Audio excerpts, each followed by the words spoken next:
Hello everyone. YS Sharmila గారికి రాజ్యసభలో seat ఇవ్వబోతున్నట్టు కూడా తెలుస్తుంది. అయితే దీన్ని కాస్త ఇంకొంతమంది అడ్డుకుంటున్నట్టు కూడా వార్తలు అయితే వస్తున్నాయి. ఈ అంశం మీద విశ్లేషణ తీసుకునే ప్రయత్నం చేద్దాం. ప్రస్తుతం స్టూడియోలో జర్నలిస్ట్ జగదేవ్ గారు ఉన్నారు. వెల్కమ్ చెప్దాం.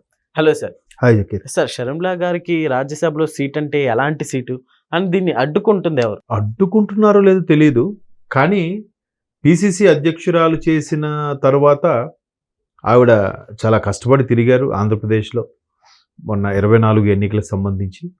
కాకపోతే ఎందుకో అంటే గవర్నమెంట్ తెచ్చేంత పరిస్థితి ఇప్పుడప్పుడే ఇంకా కాంగ్రెస్కి చాలా కష్టం ఆంధ్రప్రదేశ్లో. ఎందుకంటే తెలంగాణ డివైడ్ అయిపోయిన తర్వాత కాంగ్రెస్ తెలంగాణకి కాదు ఆంధ్రప్రదేశ్కి అన్యాయం చేసిందనే స్థాయిలో ఆంధ్ర ప్రజలందరూ కూడా ఒక్క సీటు కూడా గెలవకుండా చేసేసారు. మొన్న కూడా ఇప్పుడు 14లో బైఫ్రికేట్ అయింది. 14లో 0 కాంగ్రెస్, 19లో 0, 24లో 0 ఒక్కటికంటే ఒక్కటి కూడా రాలేదు. అట్లీస్ట్ స్థానిక సంస్థల ఎన్నిక సంబంధించి కూడా ఎక్కడ కాంగ్రెస్ వ్యక్తే లేరు. మేబీ ఉండేవాళ్ళేమో ఈ తెలంగాణకి న్యాయం చేసి ఆంధ్రాకి అన్యాయం చేసింది అనే ఫీలింగ్ జనాల్లోకి వెళ్ళిపోయింది. ఎందుకంటే అప్పటి ఇంకా జమ్మూ కాశ్మీర్ ప్రకటించలేదు కాబట్టి, అప్పుడు స్టేట్గానే ఉండేది కాబట్టి 29వ రాష్ట్రం తెలంగాణ అన్నట్టుగా ప్రకటించారు. బట్ తెలంగాణకు అన్నీ ఉన్నాయి, వడ్డించిన విస్తరి. బట్ ఆంధ్రప్రదేశ్కి ఒక క్యాపిటల్ లేదు. హైదరాబాద్ని 10 ఏళ్ల పాటు ఉమ్మడి రాజధానిగా అనుకోవండి అన్నట్టుగా చెప్పారు. ఇలాంటివి ఎంత జరుగుతుంటే ఒకవైపు తెలంగాణ ఉద్యమం పీక్లోకి వెళ్ళింది, సమైక్యాంధ్ర ఉద్యమం అంత స్థాయిలో నడవలేకపోయింది. ఎందుకంటే ఈలోగా వీళ్ళు కూడా కొంతమంది ఇచ్చేస్తే సరిపోద్ది, ఎవరిది వాళ్ళు చూసుకుంటారు ఎందుకులే అనేవాళ్ళు కొంతమంది. మనకు అన్ని అంటే ఎవరైతే అన్ని పెట్టుబడులు తెచ్చి పాస్తులు అన్ని హైదరాబాద్లో ఆశలు పెట్టుకున్నారో వాళ్ళందరూ బాగా సమైక్యాంధ్రకే ఓటేశారు, ఇష్టపడ్డారు. సో మొత్తానికి కాంగ్రెస్ ప్రభుత్వం ఎలా చెప్పిందంటే నెక్స్ట్ మేమే వస్తాం కదా, మిమ్మల్ని చూసుకుంటాం ఆదుకుంటాం అన్నట్టు చెప్పింది. ఏది జగన్మోహన్ రెడ్డి గారు నేనే 30 ఏళ్ళు సీఎంగా ఉంటాను అనే చందంగా వీళ్ళు కూడా అలాగే ఫీల్ అయ్యారు. రాహుల్ గాంధీ గారు, సోనియా గాంధీ గారు ఫీల్ అయ్యి మేమే ఉంటాం కదా ఇస్తాంలే అంటే, ఎందుకు వస్తారు మీరే? బీజేపీ ఎంటర్ అయ్యింది, ఎన్డీఏ భాగస్వాములు హ్యాట్రిక్ కొట్టింది. ఇందిరాగాంధీ గారు అత్యధికంగా ప్రధాన పదవులు అధిరోహించిన దాని రికార్డు కూడా మోదీ గారు బ్రేక్ చేశారు. ఇప్పుడు కాంగ్రెస్లో సరైన నాయకత్వం లేదని కూడా విమర్శలు బురద జల్లే ప్రయత్నం జరుగుతుంది, కేంద్రాది నాయకత్వం. సో అలాంటి కాంగ్రెస్ ఆంధ్రప్రదేశ్లో 0 అయిపోతే మీరు నమ్మరు.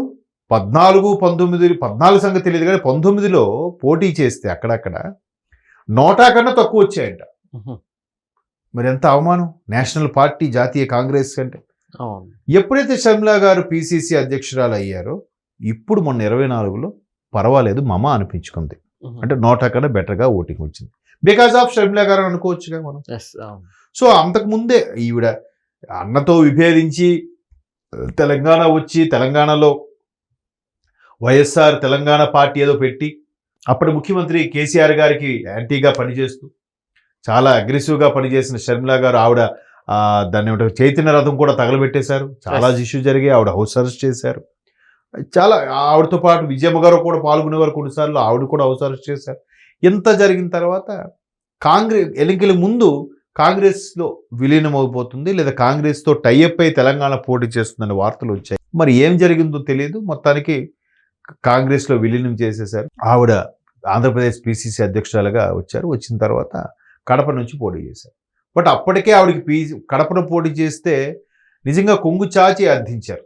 ఈవెన్ విజయం కూడా ఏం చెప్పారు, రాజశేఖర రెడ్డి గారి యొక్క భావాలతో రాజశేఖర రెడ్డి గారి యొక్క పోరాట పటిమ కానీ రాజశేఖర రెడ్డి గారి యొక్క భావజాలము, ఈ ధ్యేయం ఏదైతే ఉందో పేదవారి కోసం అదంతా పుణికిపుచ్చుకున్నది షర్మిలమ్మను గెలిపించండి కడపలో అని విజయమ్మ గారు ఒక వీడియో కూడా రిలీజ్ చేశారు. అయినప్పటికీ ఇంకా అక్కడ ఉన్న కొంతమంది మేధావులు, మహానుభావులు అవినాష్ రెడ్డి గారిని గెలిపించారు, అది వేరే విషయం. అప్పుడు షర్మిలమ్మ గారు ఓడిపోయిన తర్వాత ఆమెకి రాజ్యసభ ఇస్తారని అప్పుడే అనుకున్నారు, ఇది 24లోనే. బట్ ఏం ఎలా జరిగిందో డ్రాగన్ అవుతూ వస్తుంది. మరోవైపు షర్మిల గారు యాక్టివ్గా లేరు, పార్టిసిపేట్ చేయట్లేదు అని అంటున్నారు. కానీ ప్రభుత్వం ఫామ్ అయినప్పటి నుంచి కూడా ఆవిడ ప్రెస్ మీట్ పెట్టి కూడా అది చెప్పింది, ఇప్పుడు మాకు ఒక్క సీటు కానీ ఏమి రాలేదు, కానీ ప్రభుత్వం ఏదైనా అనుకున్న హామీలు నెరవేర్చకపోతే మాత్రం ఖచ్చితంగా వస్తాం, ఒక 6 నెలలు గడువిస్తాం, కూటమి ప్రభుత్వం సరిగ్గా పనిచేయకపోతే ప్రశ్నిస్తామని కూడా అన్నారు. మేబీ ప్రశ్నించట్లేదంటే కూటమి ప్రభుత్వం అన్ని రకాలుగా వెళ్తుంది కూడా. ఎందుకంటే మొన్న వైసీపీ వాళ్ళు కూడా సర్వే చేయించుకుంటే కూటమి ప్రభుత్వం ఫేవర్గా ఉందనే సర్వే వచ్చిందంట. దాన్ని కక్కలేక మెంగలేక వీళ్ళు యాంటీగా ట్రోల్స్ చేసుకుంటున్నారు, పక్కన పెడితే. సో అటువంటి షర్మిలమ్మ గారికి పిసిసి అధ్యక్ష పదవి ఉన్నా కూడా చక్కగా మాట్లాడగలి జనాల్లోకి వెళ్తుంది. ఏదైతే కూటమి ప్రభుత్వం అలాగే చెప్పిందో జగన్మోహన్ రెడ్డి గారి మీద కూడా అలాగే ఉంది. నాకే కానీ గెలిపించుంటే నేను ఒక్క సీట్ అని నేను వెళ్ళేవాడిని అసెంబ్లీలోకి, మిమ్మల్ని గెలిపించుకుంది ఎందుకు ప్రజలు. నిన్న మొన్న కూడా ఒక స్టేట్మెంట్ ఇచ్చారు ఆవిడ, మీకు అధికారం పరిపాలన చేత కాలేదు, మీకు ఎంతసేపు ఇంట్లో కూర్చొని బటన్ నొక్కడం తప్ప ఏం చేశారు మీరు, ప్రజల్లోకి రండి, కార్యకర్తలు రండి, మీకు తెలుస్తుంది, అర్థమవుతుంది, ఇకపై మీరు ఇలాగైతే వచ్చే అవకాశాలు కష్టం అంది. మరోవైపు విజయసాయి రెడ్డి గారు కూడా ఏమన్నారు, కూటమి ఇలాగే పని చేసుకుంటూ పోతే జగన్మోహన్ రెడ్డి గారి ప్రభుత్వం రావడం కళ అని చెప్పారు లేదా. సో ఇట్లాగా ఇన్ని జరిగిన షర్మిలమ్మ గారికి గతంలో ఒక 6 ఎంతమంది గన్మెన్లు ఉండేవారు, తర్వాత జగన్మోహన్ రెడ్డి గారి గవర్నమెంట్లో 6 నలుగురిని చేశారు, 4 ఇద్దరిని చేసి ఏదో తీసేశారు. సో ఒక పిసిసి అధ్యక్షురాలుగా ఉండే కన్నా ఒక ప్రజాప్రతినిధి ఏదో ఎగువ సభో దిగువ సభో ఇక్కడ ఎమ్మెల్సీ గాను ఏదో ఒకటి ఉంటే బాగుంటుంది కదా. అంటే ఆంధ్రప్రదేశ్ అంతా కూటమికి సంబంధించింది కాబట్టి ఏం లేదు. ఇకపోతే తెలంగాణలో ఉండే తెలంగాణ కోటరీ ప్రకారము ఆవిడికి రాజ్యసభ ఎంపీ. తెలంగాణలో ఇప్పటికే సీనియర్లు చాలా మంది ఉన్నారు. ఒకవైపు బీఆర్ఎస్ నుంచి కలిసిపోయిన వాళ్ళు ఉన్నారు, అటు అది వేరే ఇండిపెండెంట్గా వచ్చిన వాళ్ళు కలిసిపోయే వాళ్ళు ఉన్నారు, ఆల్రెడీ కాంగ్రెస్లో సీనియర్లు ఉన్నారు. వాళ్ళకి ఇవ్వకుండా పక్క రాష్ట్రం వచ్చిన షర్మిలమ్మకి రాజ్యసభ ఇస్తారంటే వీళ్ళు ఊరుకుంటారా.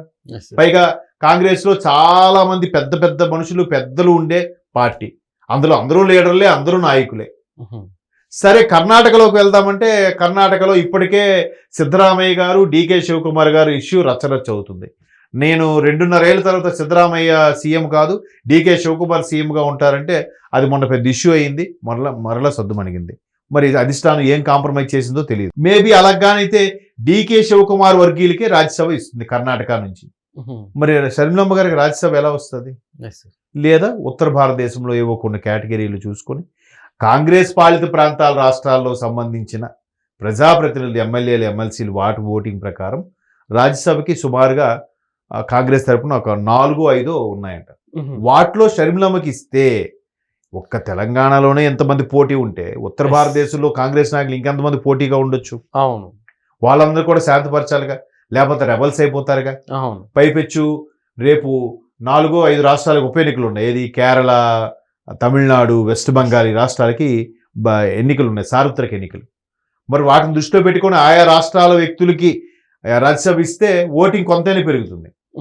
మళ్ళీ ఈవిడికి ఆంధ్రప్రదేశ్ సంబంధించిన ఈవిడికి ఓటింగ్ రాజ్యసభ ఇస్తే ఎక్కడ బెనిఫిట్ ఉంటుంది?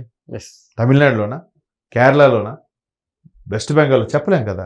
అందుకు ఇంకా ఆవిడికి రాజ్యసభ ఇవ్వలేదని ఉంది. బట్ రాజ్యసభ ఇస్తే షర్మిల గారు కొంచెం కష్టపడి చేస్తారనే ఒక ఇది కూడా అధిష్టానంలో దృష్టిలో ఉంది ఆవిడ. ఓకే, ఎందుకంటే కొంచెం బెటర్గానే తిరుగుతున్నారు ఆవిడ. రాజశేఖర రెడ్డి గారి హయాంలో పనిచేసిన వాళ్ళందరినీ కలుపుకుపోవడం, ఇవన్నీ చేయడం వల్ల ఓటింగ్ పర్సంటేజ్ పెరుగుతుంది. కాబట్టి రాజ్యసభ అనే ఉంటే ఒక డిగ్నిటీ, ఒక క్యాడర్, ఒక ర్యాంక్ ప్రకారం ఆవిడకు ఒక సెక్యూరిటీ అన్నీ ఉంటాయి. రాజ్యసభతో పాటు అధ్యక్ష పదవి ఉంటే బాగుంటుందని అభిప్రాయం. మరి అధిష్టానం పిలిపించింది కాబట్టి ఎలా డిసైడ్ చేస్తుందో చూడాలి. మేబీ ఈ మహాత్మా గాంధీ పేరును మార్చేశారు కదా, ఉపాధి హామీ, దాని మీద ధర్నాలు చేయడానికి ప్లానింగ్ పిలిచారా లేదా రాజ్యసభ ఇస్తారా అన్నది ఇంకొక 2 రోజులు అయితే క్లారిటీ వస్తుంది. Okay sir, thank you.